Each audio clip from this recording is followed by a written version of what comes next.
Hey, hello, and good day, one and all. This is Kent Tonkin, your instructor, coming at you for our 8-week online version of Biz 101. We also call this class Wall Street 101 because it is your one-stop shop for everything about the world of business. We're going to be diving into all the major aspects of the world of business to give you an opportunity to explore disciplines that might be interesting to you. This class is intended for business majors and non-business majors alike, and we'll be diving into all the major areas that intersect with the ideas of managing money, people, and resources. So who am I? Well, my name is Kent Tonkin, and I'll be your instructor for this class. Here at St. Francis, I am an instructor of Human Resource Management and Management Information Systems. And prior to my 7 years of teaching here at St. Francis, I actually worked in the private sector in the world of technology for almost 20 years. As of the time of recording for this session, I'm also a doctoral candidate at North Central University. And outside of St. Francis University, I'm also a musician. I think it's great that in this world we can define ourselves by more than one thing. My favorite word in the English language is the word "and," because I can be a teacher and an instructor. Or I should say a teacher and a musician. You can be a student and an athlete. And the other thing you'll also discover as we go through this class too, that we can laugh at our mistakes here too. There's nothing wrong with making mistakes. As my old algebra teacher back in school used to tell me, or my advanced math teacher told me, it's okay not to know. That's how we learn. And sometimes we learn from our mistakes as well. So how do you get a hold of me? If you happen to be on campus, you can reach me by stopping in my office. I'm not here all the time in the summer, but I'm here a good bit in the beautifully refurbished Schwab Hall, room 205. Please feel free to stop and see me, but you might want to let me know you're coming first because I'm not here all the time in the summer and the off season. I'm always compulsively checking my email, and you can always call me too if you want to reach out to me. I recommend during summers and breaks and winter to use my cell phone instead of my office. If you do use my cell phone, however, I encourage you to text first so I know who is reaching out to me. I don't tend to answer phone numbers I don't recognize just because of all the robocalls we all seem to be getting these days. And although my office hours are listed in the syllabus, it really doesn't matter that much for you online students because I'm here for you however you need to reach out to me, and we will always find a time and a way to connect. So our mechanics. Like a typical work week, we start on Monday, we end on Sunday. There's going to be readings every week from our textbook, which is a free text, and there's going to be an assignment for every chapter that we cover. Some are larger than others. Generally speaking, we have one assignment per chapter, with a few exceptions. Our tests are generally multiple choice and true and false, and there's going to be 3 of them. They're not cumulative. So you have your first test will be on chapters 1 through 3. Second one's the big one, 4 chapters on that one. You notice they go out of order too because we jump into chapter 16 about the stock market because everybody's interested in investing these days. And then we'll do our last test, which is our final on chapters 8, 9, and 14. Not a cumulative final in this class. Again, multiple choice, true and false, maybe some short answer, always room for bonus questions. And you're also going to be doing a stock game, which will make more sense. I'll be going through that game when we get to the associated chapter, which is chapter 16. You're going to be playing the stock market to explore how it is to make money in the stock market. So our required text for this is free. We're using a company called OpenStax, and the information is also in your syllabus. Go to openstax.com and sign up for a free membership. You can get that through the syllabus as well.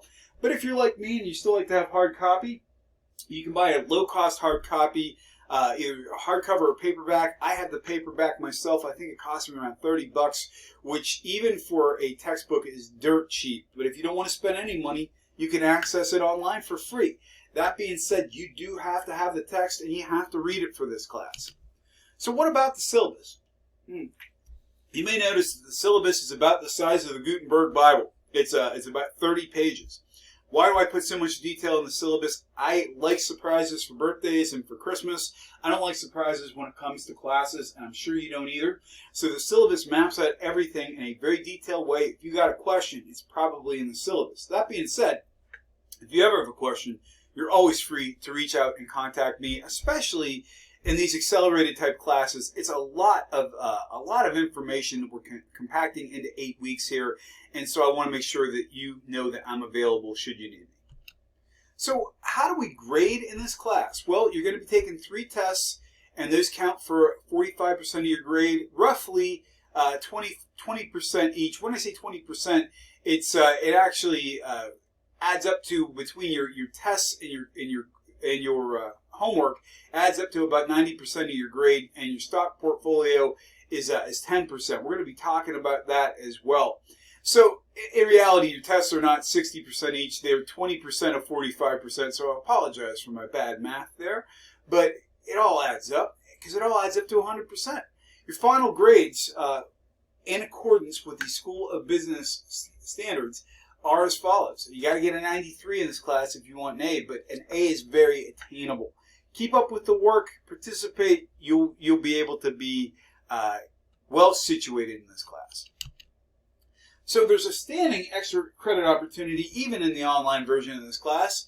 If you want to earn a couple of extra points on a test, tell me a current event or topic you're interested in and facilitate a discussion on it, even if it's just you and me over a Zoom call, and we will give you a couple bonus points. I'll always have that as an opportunity, and I'll give your students, your colleagues, a chance, the other students, to also be a part of the conversation as well. So, why are we studying business? Regardless if you're majoring in business, regardless if you're accounting or you're management, or if you're taking this class for an elective, why do we study business? Because there's lots of challenges these days. We're living in a period of income inequality where the gap between rich and poor is growing all the time. There's a real gap in opportunity between people who have lots of opportunities to better themselves and people who do not. So those are reasons why, even if you're in one of the more socially minded fields, you would want to know more about business. What causes these economic inequalities, for example?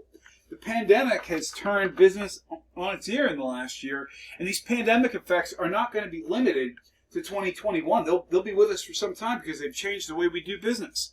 And we're also going to be talking about how business ownership is impacted by these kinds of changes and by the economic and social environments of the country in general. And finally, we'll also be talking about politics. And I'm not saying we're going to be making you choose between a Republican and Democrat.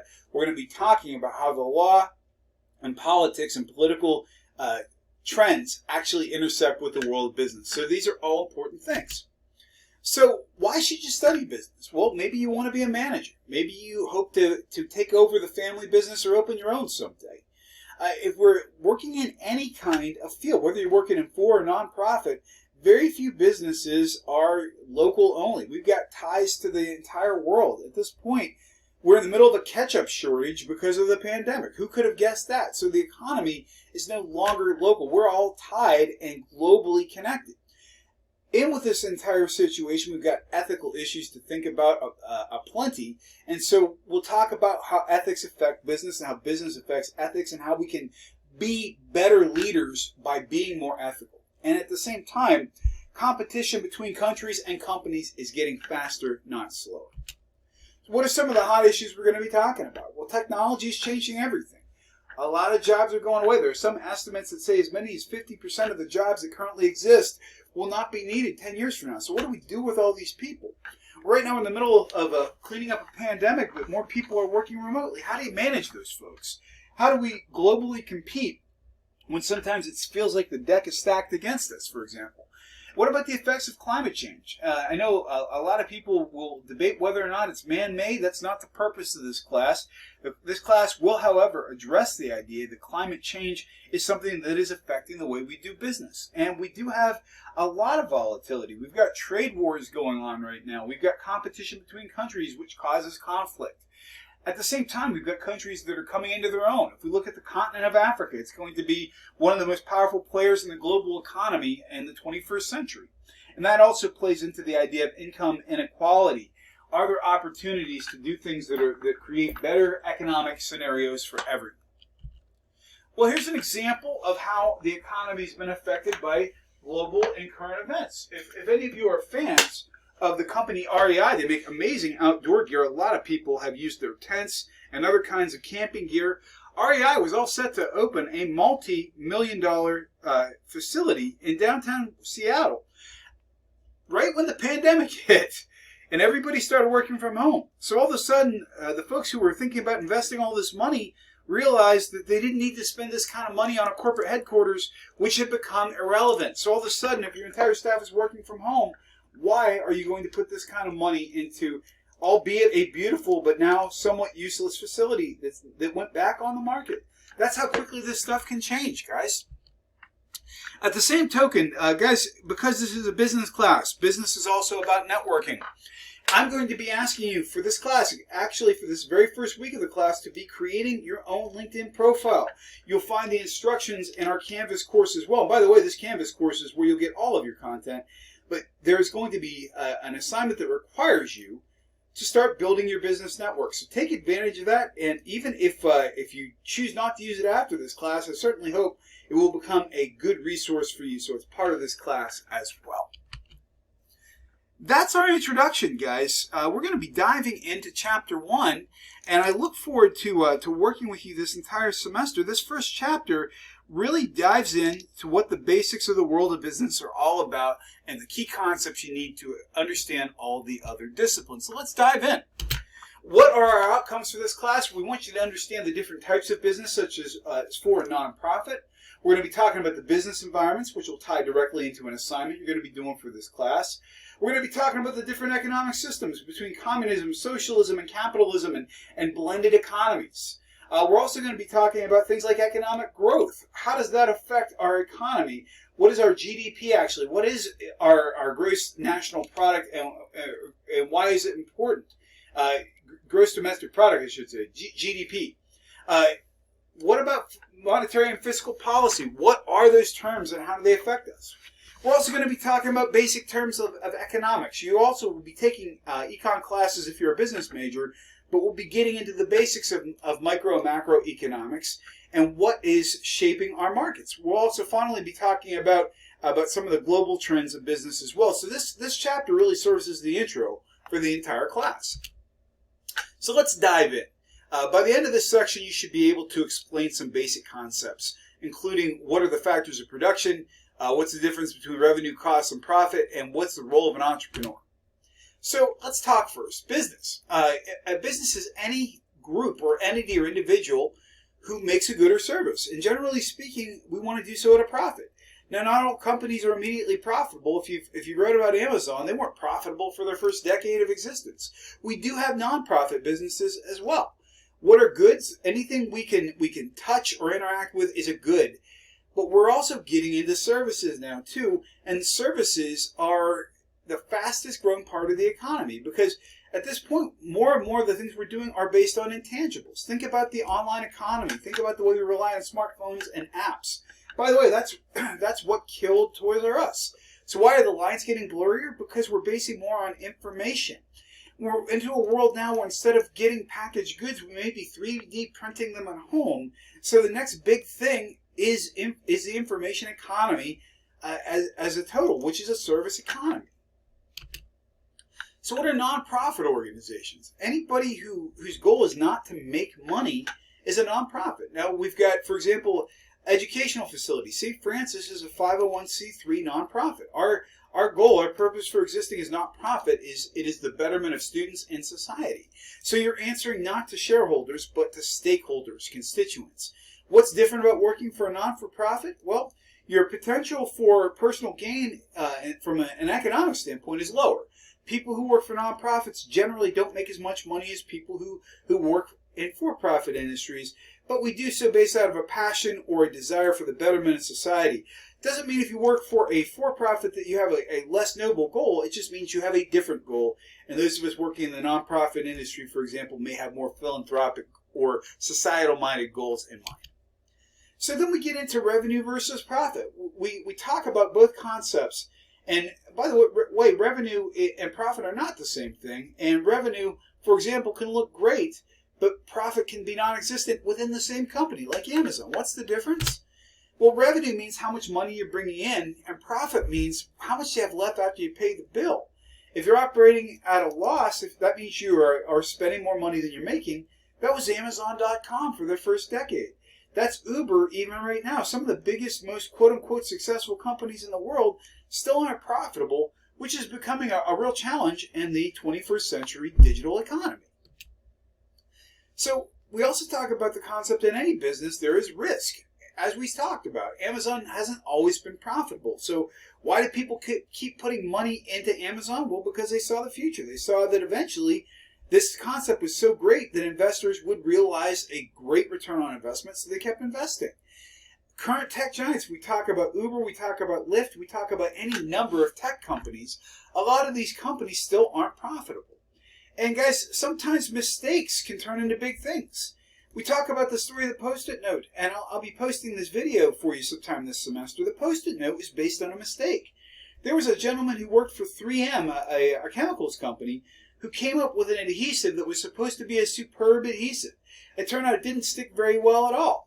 Well, one of the guy's friends ended up using this malfunctioning adhesive to put pieces of paper in his hymnal book at church because he didn't want to mess up his hymnal, and he could pull the notes out very quickly without leaving a mark.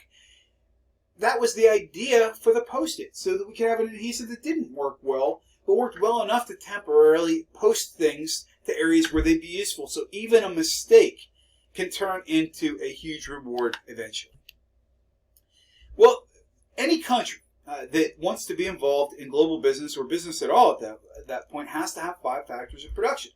In the United States, we're very blessed with all of these things. We've got large land masses, large amounts of natural resources. So we've got timber, we've got chemicals, we've got minerals to make steel. We've got a skilled labor force. We've got people who know how to do things in both the physical labor and high-tech sectors.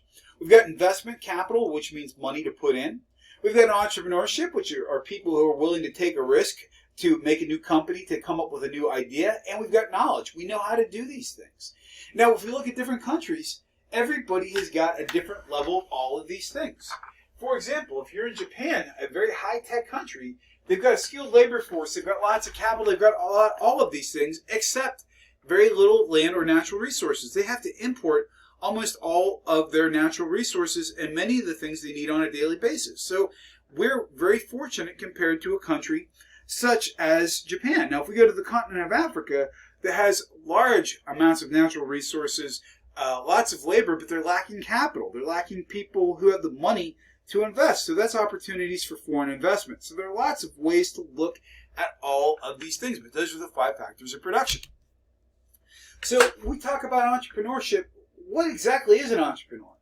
It's somebody who has an idea to say, hey, I want to create a business. I want to work for myself, not someone else. And it's generally somebody who has an idea for a new spin on an existing business or a new and creative business. For example, we'll talk about this later in a chapter on entrepreneurship, but somebody who takes on a family business might not necessarily be an entrepreneur. They might be a small business person, but not necessarily an entrepreneur, depending on how you define the term entrepreneur. So, somebody who has a new or creative idea and is willing to shake things up, that's an entrepreneur. That's something we tend to idealize in the world of business here in the United States. So what traits do entrepreneurs need? Well, you got to be somebody who's self-sufficient. You got to be somebody who has discipline, somebody who can put in long hours, sometimes for little reward, somebody who believes in themselves, somebody who maybe doesn't need a lot of encouragement from time to time, because you might be working really hard and making very little for a very long time before your idea comes to fruition. Let me give you an example. We'll talk about this in later chapters. Ford Motor Company, Henry Ford, the guy who started mass production in the United States, his first company went bankrupt. Walt Disney wasn't a success with his first company. Some of the biggest and most successful entrepreneurs had to pick themselves up from failure repeatedly. If we have people who have great ideas who happen to work for somebody else, we sometimes call them entrepreneurs. We talk about the Post-it note, and Spencer Silver, the guy from 3M who came up with the Post-it note, he's an entrepreneur. Why might you want to create on somebody else's dime? Well, you get to have a salary, you get to have benefits, you get to have stable employment while you're creating for somebody else. Now, the downside is, if you come up with new ideas or create things for somebody else, you ultimately probably don't own the intellectual property. So somebody who works for somebody else is an entrepreneur, and that individual, although they may really enjoy what they do, they may not realize the amount of financial gain as an entrepreneur. Great example. There was a gentleman who owned a string of McDonald's restaurants in the Pittsburgh region who came up with the idea for the Big Mac. So he actually created the Big Mac sandwich right outside of Pittsburgh and got paid by McDonald's with a plaque on the wall. Not millions of dollars, not a copyright, not a trademark. He got paid with a plaque. So that can happen to you if you are the person who is trying to create within an organization. The flip side is you don't have to worry where your paycheck is coming from. So So far, just to check in, we talked about the difference between revenue and cost and profit. We talked about the 5 factors of production, and we talked about entrepreneurs. So let's dive into our next section, which is all about the environments of business. I mentioned earlier there were 5 environments of business. We've actually expanded that a little bit. So we'll be talking about the expanded environments of business here as well. So we can see that in the dynamic business environment, we got what we refer to as concentric circles. We've got the external and internal environment. The external environment is the world at large. The internal is the company or the individual or the entrepreneur. All of these environments play a role. So in other words, this is the external environment where if we are a for-profit business where we want to do business, we want to sell. The technological environment means what's technology like in the world these days? For example, in the world, as of the time of recording of this lecture, more people in the world have smartphones than running water. So technology is a new and empowering force. For example, a lot of new countries, or developing countries I should say, are deciding instead of relying on banks, which have been typically very unreliable in the developing world, they're using things like Bitcoin and blockchain technologies, digital currencies, to be able to empower their economies. So that's a big change. And then we get into the economic environment. The economic environment means, are we in a recession or is our economy doing well? What's our gross domestic product like? Are we in debt to other countries? Those are all things that we think about. The political and legal environment. Right now, do we have lots of regulation on business, or are businesses free to do what they want within limits? For example, how much taxes are people paying? Are they going to want to set up shop in your country, or are they going to go somewhere else based on the amount of taxes and the amount of regulations you're charging? Demographics. What's the age and makeup of your population? Here in the United States, we're an aging population. We've got more people who are getting older than are being born. So what does that mean for you? It means if you're a young person, you may never see Social Security because more people are going to be taking out of the system than paying in. So how do you sustain a system like that? Then we've got the global environment. Are we selling internationally? Are we shipping products to other places? Are we buying supplies from other places? Give you a great example. Back in 2011, there was a huge tsunami that took out massive parts of the economic infrastructure of Japan. How did that affect us here in the United States? Well, if you owned a Subaru, you couldn't get parts from Japan because the factories had shut down. And if you owned a Ford F-150 that had a certain shade of black paint, you couldn't get replacement paint because that particular shade required a mineral that came from Japan. Competitive environment. Do you have lots of people who are in your competitive environment, or just a couple? Are you a monopoly, or do you have lots of people who can do what you do? Then we get into the social side of things as well. The social environment means, is it socially acceptable? If you are selling cigarettes, for example, that's a socially unacceptable trade in the United States in 2021 and beyond. So that may be something that affects your business. And again, the internal environment, the people within companies who are entrepreneurs or who are creating their own business, entrepreneurs are affected by these. Managers of companies, people who work for companies, and the customers of these companies are affected as well. So let's get in a little bit in terms of what are some of the external challenges. Well, again, we've got technology challenges and the fact that not everybody's equal access. We've got 5 generations of people living and working together in the United States right now. How do you make the same approaches to business and commerce work for all those generations? You've got work environments that are changing all the time, as we've seen in the global pandemic. On top of the fact, you've got demographics that are changing as well. For example, we've got a lot more single parents in the workforce right now. So how do you keep those folks engaged? Well, you might need more flexible work policies, and companies themselves have to be flexible. Then you've got globalism, which means we've got components coming from all over the globe for just about anything. Internal, well, you've got management that has to manage multiple generations. As we talked before, we're becoming an information economy. So how do you manage your intellectual property? And you've got the idea of how do you develop talent when you've got somebody who's a baby boomer, somebody who might have been born, for example, between the 1940s and late 1960s, who has a different work ethic than somebody, for example, who was born after the year 2000. So how do you train these folks together? These are all challenges. So which of these factors is the most important? That's up for debate. And I think it also depends on your business. I think they're all important. It's something that you have to consider on a case-by-case basis. For example, if you're in the smartphone market, yeah, technology might be your most important factor or environment, but you're also thinking demographics. If you want to know why there are so many commercials for easy-to-use, cheap cellular devices, because they're geared toward older folks who are not comfortable with typical smartphones. So it can change by business, for example. So this is an exercise. I know originally we said it was the 5 environments of business. Our text has upped that to the 6 environments of business, so we're going to go through this. It's an exercise you're asked to do for this chapter, so we're going to do it here verbally. So guys, let's say, for example, we want to assess Starbucks coffee in the environments of business. What are some of the economic challenges or pros to Starbucks? Well, an economic plus for Starbucks would be that you can buy a cup of coffee there for less than $4. Most people can afford Starbucks. And right now the economy's in recovery, so more people are buying Starbucks all the time. A negative to that might be a lot of people can't afford a $4 coffee or an $8 expensive drink, for example. And when the economy goes south, people cut out non-essential purchases. What about the legal challenges of Starbucks? Well, it's legal and simple to set up a business in the United States. Starbucks has no trouble doing that. Starbucks, however, was in legal trouble a few years ago when they asked an African-American man to leave because he wasn't buying anything, and they were guilty of profiling people based on race. So they had to really get in some legal hot water there. What about the technological environment? One of the pluses to Starbucks is they've got a really good app for being able to buy coffee and coffee drinks online and earn rewards. A challenge to that could be they've still got to maintain other ways of doing this because not everybody has a smartphone. Competitive environment. Starbucks may have been the first, but other people have learned from them. There are lots of other coffee shops now who are also making things like fruit smoothies and other drinks. And Dunkin' has become a hot brand all over again, even though they were around before Starbucks.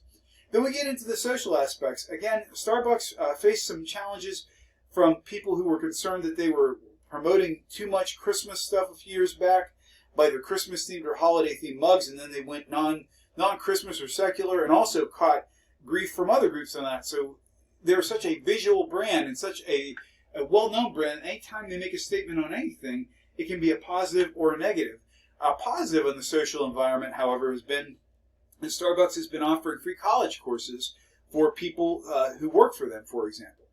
Demographics, again, older individuals may be less willing to pay for an expensive cup of coffee.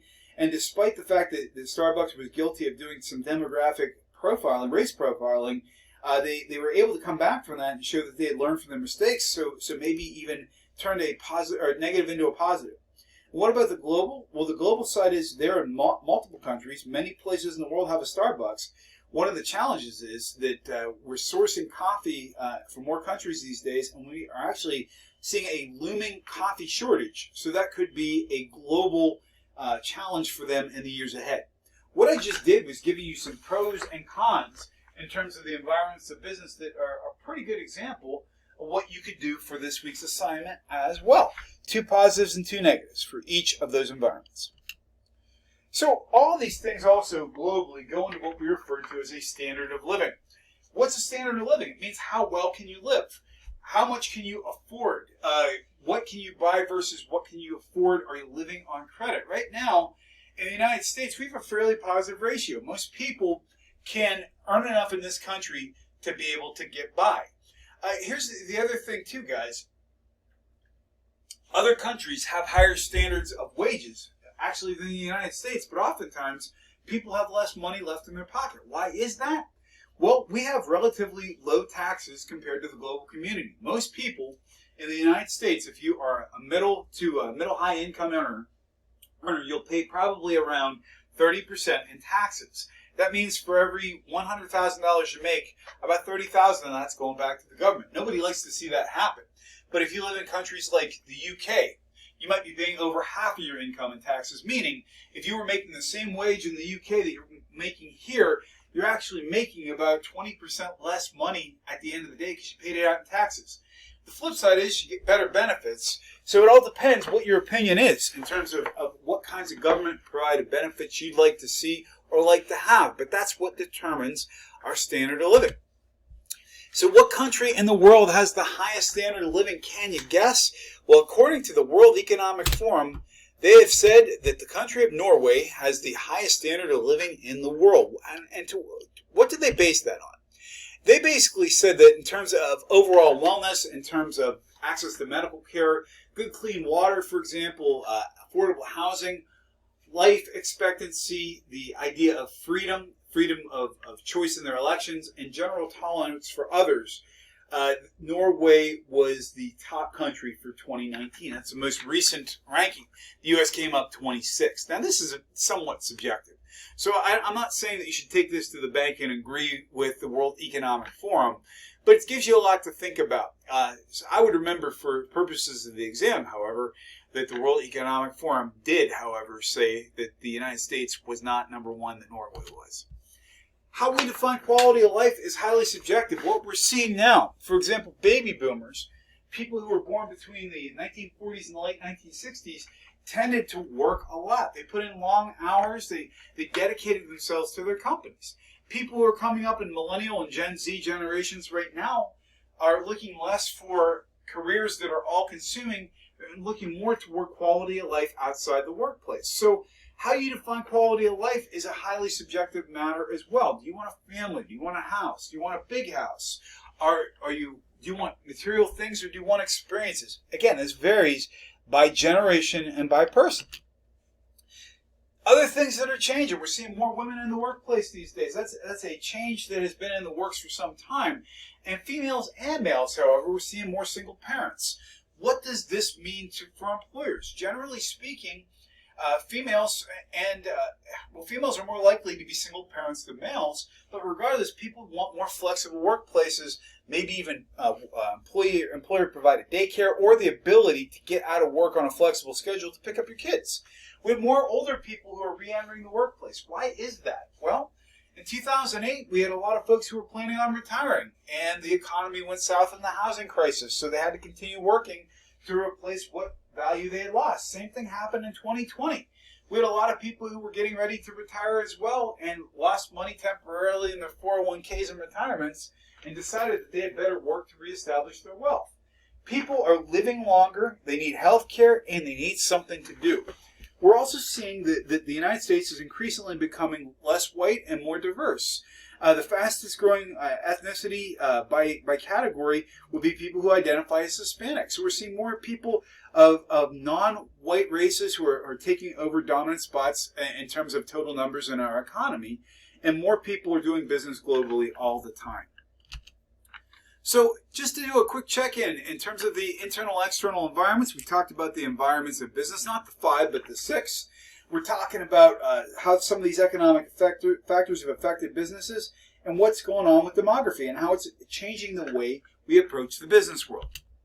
So let's get into economics a little bit. We're going to be talking about the difference between micro and macroeconomics. When we get into this section, do not assume that this brief explanation is a full course on economics. It's a vast oversimplification. Make sure to pay attention in your economics classes, but this is a good overview why we study economics. So we have several types of economics. If we're looking how money moves through any kind of economy, we call it economics. If we're looking at a single country, we call it macro because it's big. We're looking at the entire country, or global for that matter. If we're getting into a smaller part of the economy, if we're looking at a city, if we're looking at a specific demographic, then we're talking about microeconomics. So economics, general study, macro big, micro small. Remember those things, you'll do well on the test. So what type of economic systems do we have? Again, what I'm about to give you is a vast oversimplification, and you'll get a much better description from a political science course, but it still comes to play that we've got as a capitalist, I refer to too hot, too cold, and just right. I think just right is capitalism in my point of view. Capitalism is a free market economy where anybody's free to set up a business, own a business, and make as much money as they want. We've got individuals controlling the markets. We've got businesses free to grow and innovate with a very limited intervention of the government, and workers have incentive to work harder to make more money. Then that to me is just right. Too hot, too much government intervention is communism. We've got communism that basically has complete control over the markets, where in capitalism, supply and demand determine how much somebody makes of something. In communism, the government determines it. In communism, there's near complete control of the economy by the government. We're seeing countries like North Korea and Cuba, for example. They determine how the markets operate. They determine how many goods and services are made. And the incentives are not strong either, because if you work hard or if you work not so hard, you generally make the same amount of money. Then we get into socialism, which I say is too cold. It may be a little bit of a misnomer, but socialism means that, yeah, you've got some privately owned businesses, but most major businesses like broadcast companies and factories are owned by the government. An example of a socialist government would be Venezuela, who owned all of their own oil, for example, and when the oil markets globally tanked, their economy went in the tank as well. Markets are highly regulated and even manipulated. And incentives, again, workers, some individuals can own small businesses, and you can make money in those small businesses, and you can have even some worker incentives, but they're not as great as they are in capitalism. And then we get into mixed economies. And mixed economies are the reality. Although we are primarily a capitalist economy in the United States, in reality, we're a mixed economy. Why is that? Because there are regulations, there are laws, there are things that we have to abide by. Workers have to be protected. There are no truly perfect capitalist markets in the world, just like there's no pure communism or pure socialism either. But if you were looking at the pure economic systems, capitalism, market-driven, communism, government-driven, socialism, somewhere in the middle. Of the three systems, the one you're likely to see the greatest amount of benefits for the individual outside of making money would be socialism. So again, in terms of enterprises, in terms of free enterprise, for example, capitalism is growing faster than any other economic system. Why is that? Because there's opportunities for growth. And again, we get into mixed economies. Although our textbook says that we're a capitalist economy, I think we are primarily capitalist, but somewhat of a mixed economy as well. So what do we have when we have state capitalism? We got countries like China, who actually are permitting some things with free markets, but they're still controlling people. So highly controlling in terms of the population and tight rules and restraints on personal liberties, but you can buy stuff. In fact, right now, China, as a communist country with a mixed economy, has the fastest growing middle class in the world, and actually leads the world in terms of automotive purchases as well. And then we get into command economies, and that means the state is regularly intervening with the economy, and China does this too, because they value or devalue their own currency to try to keep them globally competitive. When we say the value of currency, if you've got a strong dollar, for example, in the United States, if our dollar is worth more than another country's currency, that means we can buy more when we go overseas, but it also means when people from that country come here and exchange their currency for ours, it's not as powerful. So a strong U.S. dollar can be good or bad for the U.S. economy. So we've got state capitalism and command economy. So state capitalism indicates a command economy, but a command economy does not always include state capitalism. What does that mean? There are some countries like Cuba that have command economies that have no capitalism, really, when it comes right down to it. No free market at all. And it's kind of wild that in our current century that China is experimenting with state capitalism. So capitalism is the ultimate free market economy. So this diagram really does a pretty good job of putting our economy into a cyclical flow. I'm not going to describe the whole diagram for you because our text does that pretty well. It just means that things move in a circle. In the United States, we've got lots of natural resources, which means companies can easily make products. There are lots of companies that compete against each other to make competing products. We sell them to people through markets. They take them home, they buy them, and put money back into the economy. When people buy things, they pay taxes, which go into our governments, which go into creating public goods for us, like roads and schools.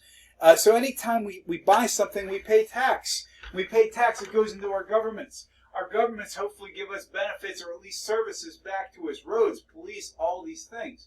And companies, when they make profits, make their companies bigger, they make better products, and they hire people, and the circle of life continues. It sounds like something out of The Lion King, right? In reality, it's a circular ecosystem. So what goes in comes out at some point, and vice versa. So in terms of the federal budget, for example, where does federal money come from? You guessed it, from taxes. Why do we pay taxes? We pay taxes so we can have roads. We pay taxes so we can have military. We pay taxes so we can have all of these things. So that's where the revenue is coming from. Now, where's our government in the United States spending all this money? almost a quarter of it right now is going to Social Security. That's a lot of money. Medicare, 15% of it's going to pay for people to have health care. 16% Department of Defense. And then we get interest on debt. And you're saying, what does that mean? Well, when we finance things in this country and we don't tax people, we borrow money. We borrow money from other countries and we have to pay interest on that debt. We owe a lot of other people money to pay for things. For example, in 2001, when the war on terror began, rather than raise taxes, we borrowed money to finance the wars on terror, and that began our slide into an enormous deficit, which persists to this day.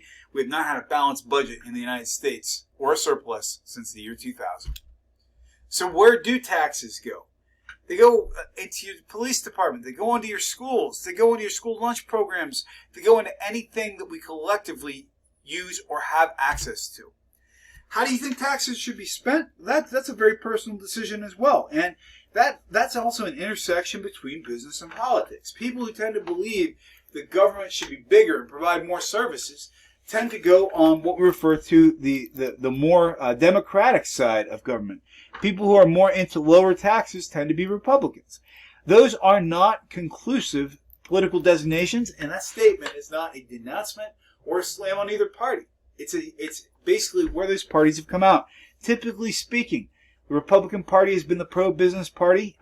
The pro-social party has been Democratic, but that's not always been the case, and it will not always be the case because these designations change as the parties change and evolve. But those are generalizations for you and not a judgment on either party. So we've been talking about state capitalism, the difference between macro and microeconomics, but let's get into actually applying some of this stuff a little bit. How do business cycles go in fits and starts? What about recessions? Are they the end of the world? Of course they're not. They're part of the natural business process, and inflation itself, although it sounds like a dirty word, is not a dirty word at all. It's just a description for something that happens with the cost of goods and services. So let's dive into what all these terms are all about.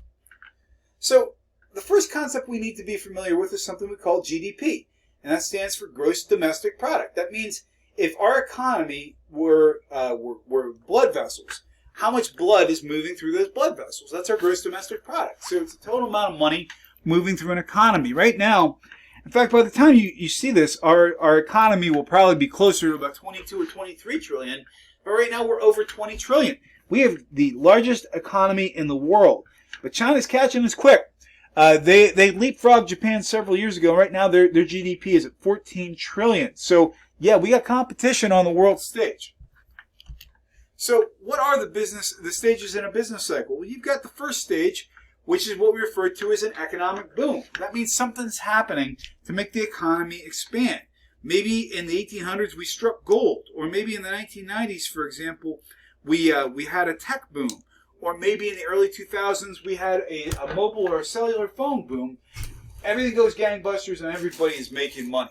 So think about any kind of time the economy picks up. And then we have what we refer to as a recession. And that means in 2 quarters of the year, for 3 months consecutively, quarter 1 will be January through March, quarter 2 would be April through June, for example, our GDP goes down in 2 quarters. We're in a recession. If we get past 2 quarters and we're still in a recession, we might be in a depression. Different economists have different opinions on that. And then we get to a recovery, which means we're on our way out of a depression or recession. So recoveries are good. In fact, a lot of people would say that our economy is in recovery right now. So what's a double dip recession? Nobody likes double dipping when it comes to chips. Well, what's a double dip recession? That means that you have been clawing your way out of a recession or a depression, and you have 2 quarters where, hey, you're almost out, and you slide back in. Think about yourself climbing out of a hole, and all of a sudden, you get almost to the top, you're almost out of it, you slide back in. That's what we refer to as a double dip recession. So you had 2 quarters where we had gross domestic product getting better, and we slide back in the hole. That's a double dip recession. So are we in a recession or not? Depends who you talk to. I think we're in a recovery right now. I would also argue that we might be in a recovery over top of a recession or a depression, depending how you talk to. So what's inflation? Inflation, as we see here, the inflated red balloon on top of the terrifying clown, It just means that prices go up over time. It's not necessarily evil. It's part of the economic process. So it's natural. If wages go up, the price of products go up to make up for the wages, or vice versa. So if the inflation rate is slowing down, it means we've got disinflation. Is that a bad thing? Well, on one hand, yeah, or it could be a good thing. Inflation rate's not as high. Maybe we're making better money, better earnings to expense ratio, for example. Our money's worth more. Could also mean the economy is slowing down. Well, if we get deflation, that means prices overall are going down. That's a bad sign for the economy. And then we've got something called stagflation. That means the economy's slowing, but prices are still going up. And you're saying, what's going on there? Well, that means the economy has started shutting down and existing inventory prices are rising. So, for example, if we were in the middle of going into a depression or recession and the auto companies decided to make fewer cars, some people still need to buy cars, but there's less supply and remaining demand, so the stuff that's on the markets that's not currently being produced becomes more valuable. That's an example of stagflation. That's the worst place to be. So how do we have inflation? We have two approaches: cost push and demand pull. If we've got cost push, that means that either the price of the stuff that goes into making something or the price of people making it goes up. That's cost push inflation. Then we have demand pull, means you've got limited supply and unlimited demand. Let me give you an example. Right now, in 2021, the price of labor has gone up because we have everybody and their brother wanting to build or put extensions onto their houses, and so the price has gone up for labor. And at the same time, the price for lumber has gone up as well. And demand pull means, for example, you have limited supply and unlimited demand. For example, we have, if the economy is recovering, a lot of people have money to spend, or people are buying because they're hoarding because of fear of inflation. Or, on top of that, let's say we're running out of something. We're running out of rare earth elements, for example. Those are minerals that power our smartphones, and they're limited to availability in places like China and Africa. Everybody wants them, but there's a limited supply. So, for example, that could technically be either, but I would say cost push would be more referred to by the timber industry and by the cost of labor, and demand pull will be more about unlimited demand, a limited supply, rare earth elements. So what about unemployment? Well, we got several types of unemployment. We got frictional unemployment, for example, which means you've decided to leave your job because you don't like it anymore. High levels of frictional unemployment can actually be a really good sign for the economy. Why? Because it means people feel confident that they can get another job. Then we get structural unemployment. That can mean, for example, that you're getting fired. For example, we no longer need you. Then we have cyclical unemployment, which means we overhired because the market was booming out of control, and now it's settled down. So we've got rid of some of the people we ultimately didn't need. Very similar to structural. Seasonal means it's Christmas, we hire extra people for the holidays. When it's over, we don't need you. Before COVID hit, our unemployment rate was under 4%. Right now, at this time of recording, we're between 6 and 7. We were topping out over 12% in the worst parts of the pandemic. So, what does the unemployment rate mean? If the unemployment rate is 6%, what that means is 6% of everybody who's actively trying to get a job cannot get a job. It doesn't mean that 6% of the population is unemployed. It means 6% of the people actually trying to find a job. The labor force participation rate is what percentage of people in a population who are eligible to work are actually working. In the United States, our labor force participation rate never even gets close to 90%. So when we say 6% unemployment, that means people who are actively looking for jobs, does not count people who aren't looking or who have given up. So the unemployment rate is not a straightforward measure of unemployment. So, we talked about business cycles, and we talked about the unemployment rate. And by the way, guys, anytime you get below 4 or 3%, you're talking essentially full employment. And we talked about the differences in the types of inflation. Now we're going to be getting into talking a little bit about monetary policy and the national debt. So, fiscal policy means you're going to decide how you're taxing people. We're going to raise or lower taxes. And are we going to spend more? We're going to spend less. Monetary policy means we're controlling the supply of cash in the United States, either by raising or lowering interest rates or the supply of cash. Here's what that means. The federal government, for example, can control the rates for lending to banks. So if we raise or lower the interest rates, that's passed on to the consumer as well. If you're trying to get more cash in circulation, you're going to lower the interest rate. If you raise the interest rate and make it more expensive to borrow, for example, people may have a harder time getting loans. The flip side is when you raise interest rates, people put less money into the markets typically because they can buy bonds. They can buy, and we'll talk more about that in a future chapter, but when the interest rates go higher, people tend to buy safer investments such as bonds. And so, again, monetary policy also controls how much money is in circulation. Now, we've got reducing money in circulation, which is contractionary policy, and that means bonds. People are going to buy bonds. If we have expansionary, it means we're putting more money in circulation, and that's when we lower interest rates. Right now, all these government stimulus packages have been expansionary policy as well, putting more money into circulation. So we start talking about the government, red versus black. Obviously, I hope that you know that in financial speak, red means you're in debt. Black means you're making money or at least breaking even. We always want to be in the black. So let's talk about how some of these concepts tie into things like government spending. How much we spend past the cash we have on hand as a government is our national deficit, and adds up over time, becomes our national debt. We're in some serious debt right now. If you take a look at the debt clock, you can see we are in for trillions right now.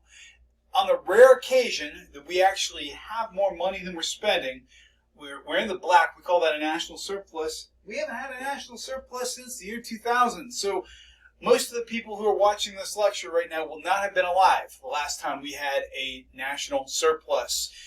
Right now, how do we finance this stuff? We want to buy on credit. Well, we got to get the credit from somebody. We borrow money in the form of bonds from people like Japan, China, and the UK. As of right now, Japan has 1.266 trillion, and China's not far behind. And those two countries tend to leapfrog each other from time to time. Sooner or later, we got to pay the money back. And as you saw in the previous slide, we're putting some significant money into our interest rates as well. So this stuff adds up over time. There's no way about it. So we can see that there are different approaches to the way our government spends money, raises money, and borrows, and has impact on us as individual investors. So in terms of the national debt itself, again, at some point, people want to quit lending you money when you're not paying it back.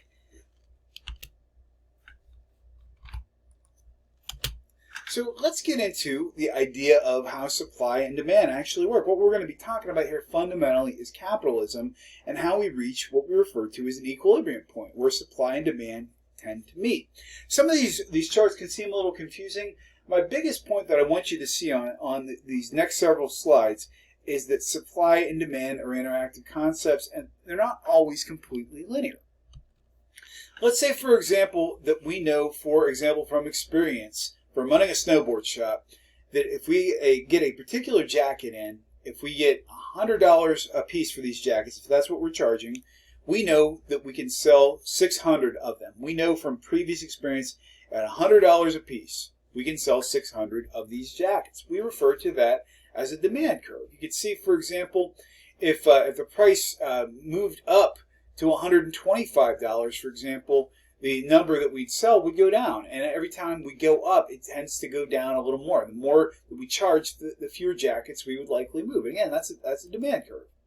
Now we get to the supply curve. Let's say, for example, that we supplied 800 of these jackets. We could still, based on experience and based on the fluctuations of consumer demand and our experience with the markets, we discover that even if we have 800 of these jackets, we can still get away with charging about $100 a piece for them and still sell about 800. So we can push it about that far, maybe at least during the peak parts of the season anyway. Now this chart can be a little confusing, so I'm going to try to break it down for you here. You can see when we have anytime we're moving to the left, that means that we are moving less product. And look at what we have here. We've got, for example, at $160 per jacket, demand is on its way down. Even though we can still move around 300 of these jackets, if we're charging $160 for them, we are not getting as much demand. In fact, if we have $160, if you look over here, we have a large supply of these jackets because nobody's paying that for them. If we lower the price to $80, we see that we are selling a higher quantity of those jackets. So the deal is, anytime you lower the price, you move more quantity. What can be a little confusing about these diagrams, for example, anytime we see diagrams going up, we tend to think that's a good thing. Supply going up is not a good thing for people who are trying to make money, because if you have raised the price and you're sitting on all the supply, you're not making money. Well, if you drop the price a little bit and move back to the left a little, and we see this point where supply and demand kind of meet at a price that people want. In other words, if you want to move 700 of these jackets you've got sitting in your warehouse, you're not going to move 600 of them for $160. You're going to move about 300 of them. If you lower the price to around $80, you're going to move about $700 of them. So if supply, anytime we go to the left, it means that we have less supply available. Actually, let me restate that. When you move to the left, it means on the supply side of things, we've got, for example, we're going to sell fewer jackets at a higher price when we're on the left. If we lower the price, we're going to move more, but we may run out of supply. So we have to come up with a point where we can maintain steady sales and keep our supply and demand at a place where we're selling the amount we want to sell at a price we want to sell it at. That's really the fundamentals of supply and demand. Now, some companies may decide, for example, they want to raise their price to a higher amount and sell fewer product, maybe even build in more profit. That's okay. That's all a matter of strategy. But in this case, we're selling at the price we want to sell, the quantity we want to sell at $80. We're going to sell at 700 jackets. So when we see, for example, when supply curves move to the left, it's referring to a decrease in demand. But that's one thing we don't want to see in terms of shifting to the left. Anytime you hear about curves shifting to the left, that means sales are going down, reduce in demand. When they're going to the right, it means we have increases in demand because supply and demand are both going up. If we have a decrease in demand, that's what we refer to in the markets as moving to the left. So how do these things shift? If incomes go up, buying patterns go to the right. People buy more, they're willing to pay more. If they like things, they're willing to pay more, for example. If there are a lot of buyers who want the product, the supply curve will move to the right. Anytime the supply, if you lower the cost, it also moves the curve to the right. If costs go up, it moves the curve to the left because you've got to charge more to recoup your costs. If there are changes in supplies or anything costs more money, it moves to the left. Generally speaking, companies making more money means we're moving to the right. Companies making less money, moving to the left. Consumer demand goes to the right. If it's increasing, goes to the left, it's decreasing. So in terms of supply demand, generally speaking, the greater the demand, the greater the price. If there's many people who want something and few supplies of it, the price will increase. So what about the market structure? We're going to talk about how there are several market structures in the United States and the different types of approaches to those between oligopolies, monopolies, and monopolistic competition. So if you've got one company that basically runs everything in an area or a country, you've got what we refer to as a monopoly. We've got lots of monopolies in the world. I'll bet most people, for example, in the neighborhood they live in, most people have access to one natural gas provider, for example, if they have one. And a lot of people, for example, also have, for example, one internet service provider. That's what we refer to as monopoly. Now, pure competition or perfect competition is listed on this slide, but in truth, the idea of many firms in a market with no ability to control price or to manipulate the markets, that's perfect competition. It does not exist. Then we get into monopolistic competition, and that means that you've got a few competitors and some competition, but not many. An example of monopolistic competition, for example, would be Burger King versus McDonald's. Very similar products made from the same components, but they differentiate on superficial means. And then we also have what we call an oligopoly, which means you've got a few companies in the market who have some ability also to control price. An example of an oligopoly in the United States would be car manufacturers. There aren't that many of them. So, again, in terms of monopolistic competition, you want to emphasize differences in the product. You know, a Burger King Whopper versus a McDonald's Big Mac, for example. If you get into oligopolies, again, you're talking about cars, you're talking about airlines. Our text says that farm products such as corn and wheat are perfect competition, and I disagree with that. I don't think there is such a thing as perfect competition, because there still is the idea that there are going to be other factors playing into those markets. There are, however, pure monopolies out there. So we're getting in finally to what about things that are changing the actual economic trends globally and regionally. Right now we've got this challenge of 5 generations in the workforce, and it's challenging. These generations have different ways of communicating. They have different ways of interacting, and companies are having a harder time and also seeing opportunities. For example, we have many generations in the workplace who are now adapting to new technologies. One of the other things we can see, we've got opportunities for hiring older individuals or retirees, and companies are starting to see market potential for older individuals who are living longer. For example, a lot of fitness companies now are starting to emphasize the idea of fitness products for older individuals. We're starting to see the developing world, places like Africa and parts of Asia, as sources of new ideas, young, talented labor forces. The demand for supplies and energy is going up, not down, and which is why countries are so interested in continents such as Africa that are rich in natural resources. So what's going to be success in the new economy? It can be anybody's guess, because there's a lot of possibilities here. So that is our Chapter 1 and our intro. I hope you enjoyed this presentation. Very much looking forward to interacting with all of you.